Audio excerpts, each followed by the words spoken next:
съм приятеля на Крис. Кой си ти, бе? Ямо, кой малък. Къс си? Антон. Къс си? Антон ти казах. Здравейте, по новините на Нова се дава оправдението на Антон за приятеля на Кристиан. Моля, кажете подробно какво се случва. Войната ни напада. Кое лайно, господине? Не мога да разбера. Кое лайно?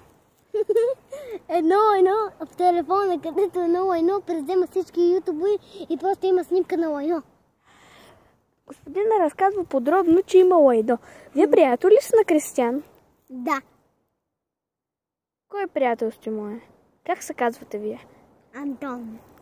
Сега ще попитаме Кристиан дали Антон му е приятел. Да, той наистина ми е приятел, но обаче той е малко шантъв и сега ще ви покажа това. Вижте какво се случва между двамата. Пийте се, бе. Вижте какво се случва там с тия двамата. Това е много подробно изпълнение. Господине, разкажете... Той има ютуб канал. Господине, разкажете какво правите, защо се биете за хъги-лъги? Защото има едно гумно в телефони. Чао и до нови срещи!